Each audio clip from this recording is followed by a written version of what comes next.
I will say that given the right circumstances, a terrorist can be deprogrammed.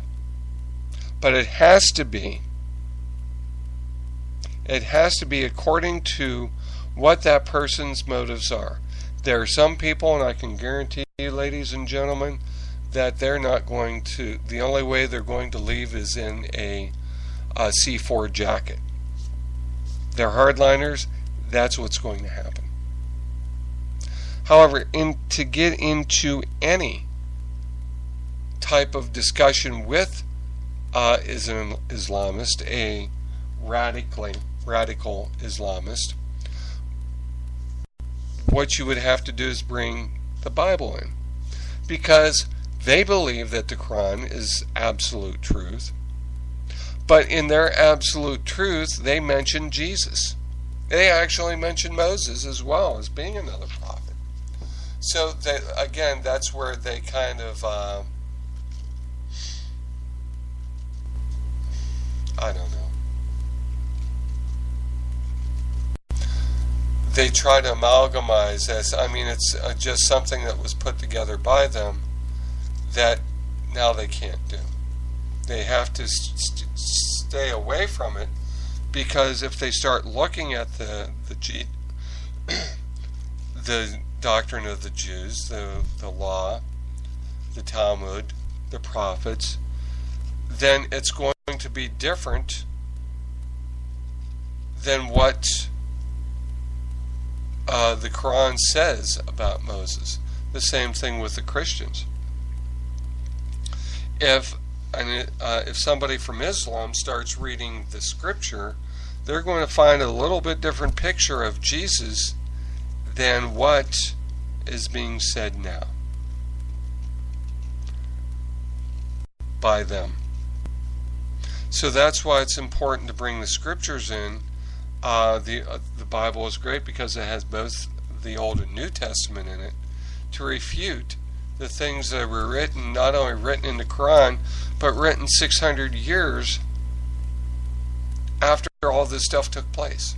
Christianity was around 600 years before Islam came upon the face of the earth.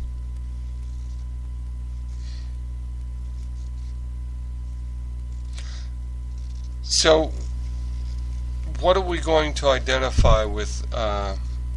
Identify the problem with Islam, because it does take its major tenets from other religions. Then it's going to fail if it tries to stand up on its own 2 feet. That's what you need to look at as far as the terrorist is concerned. The other thing is you have to look at the ideology, and what is the person's ideology that caused them to become Islamic extremist? Is it political? Is it fear? Is it anger? Is it because they're a sociopath or a psychopath that they're one of these things? We have to look at that as well. And we have to attack the whole notion of getting somebody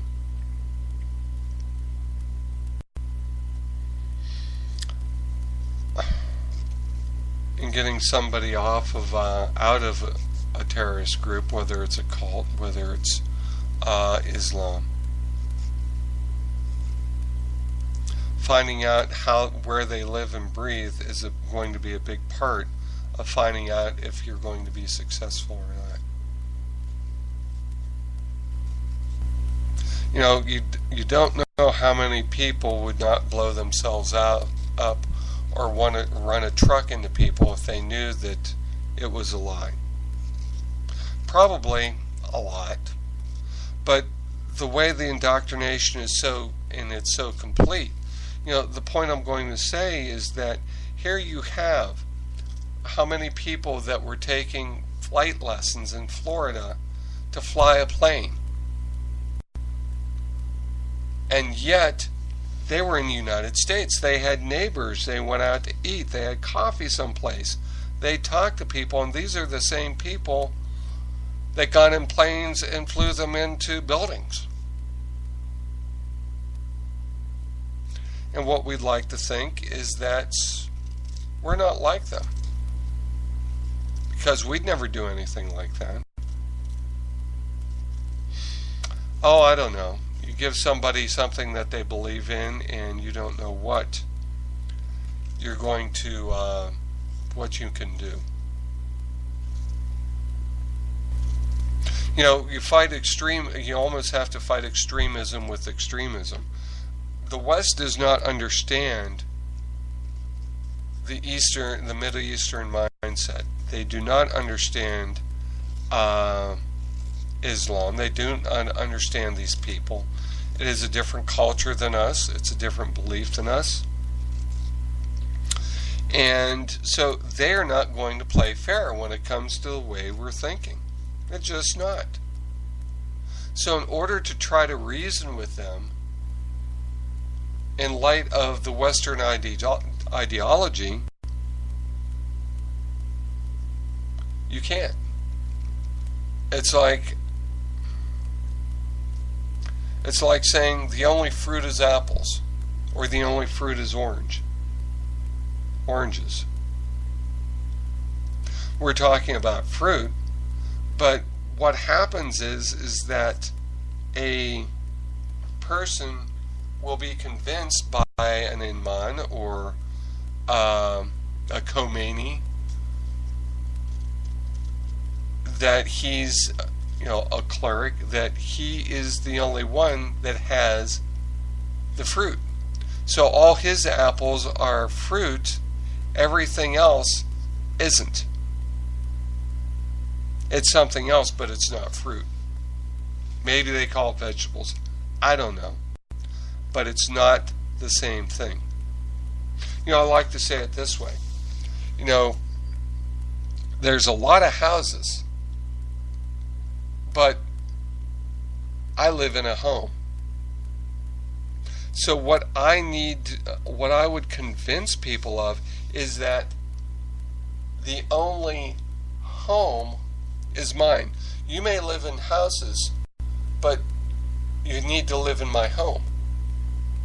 That's basically, so basic that I have the only truth. Therefore, I need to bring you into the only truth, and if I don't get you into the only truth, then you'll be destroyed. I find it interesting. I read somewhere that the Muslim religion is seeking to bring about the end of the world. I mean, their whole idea is actively trying to bring the end of the world to pass. So why should they care if they blow each other up, or they blow other people up? To think about it, ladies and gentlemen, they're willing to sacrifice their own. For what? To identify themselves that there's something wrong with the world? To say that, hey, look, Islam's better than anybody else? We're the one true religion, all come and bow before Allah and the Prophet?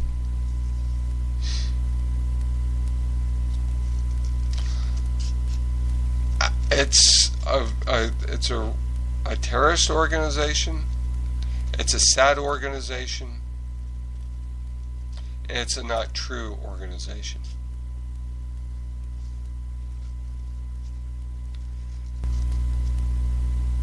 And we can't be so foolish to think that by beating them up is going to change anything.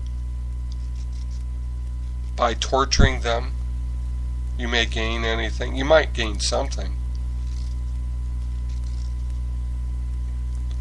By having them sit in a lush manner and give them fruit, and there's 72 virgins on earth, that's going to get to them.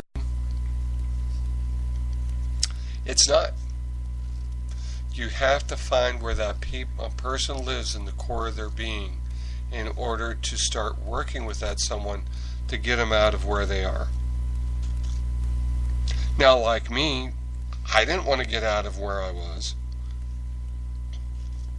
Probably neither do they, for one reason or another. But you got to bring them there. You have to show them why they should. That you have to show them why what they're doing isn't right. You have to show them that there's salvation in no other, which is Jesus. You have to show them what Jesus has done for them. Not only done for them, but the whole world.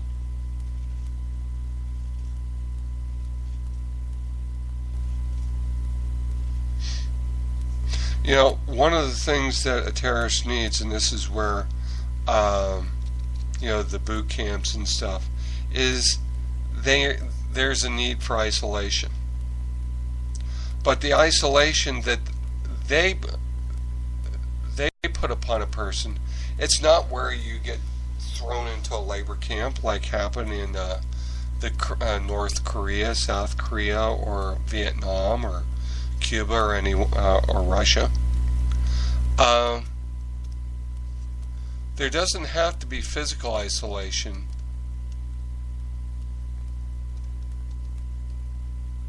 to brainwash somebody. I was not physically thrown in anywhere for me to get brainwashed, for me to have my thought reformed.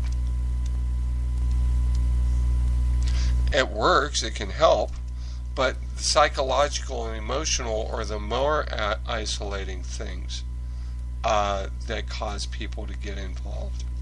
If I can capture your attention and keep it, and continue to keep your attention on what I'm saying, then you become more and more removed from everything else, which is a very important thing.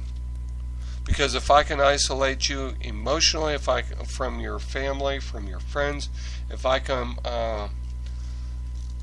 isolate you psychologically to see things that are differently than what everybody else sees them, you start. It's almost self-programmed, and all they're doing is giving you the information. And hey, look, I'm giving you the best toilet paper in the world.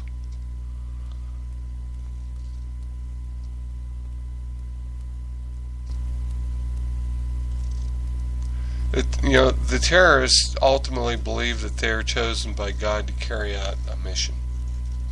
So the whole idea, as I've said before, and I'll say many times, is the whole idea is to show that their mission is one that's going to take them from hell. There's a demand that there is a perfection in which they damage, a demand of perfection which they will never attain, which can cause guilt, but which may be relieved by constant confession. Or what the terrorists do is to need to blame forces outside of themselves. So it's not that the religion's wrong, it's not that the Quran is wrong, it's not any of these things that are wrong. Well, no, it can't be that, because they're perfect. It has to be perfect. So it has to be, they need an object outside of themselves to cast their hate on. And anytime something happens in their lives that are negative, it's always blamed on something outside. The evil imperialist West, it's all us evil people that are not Islamists, not Muslims, that are to blame for anything that they do. It's the great Satan that causes them to do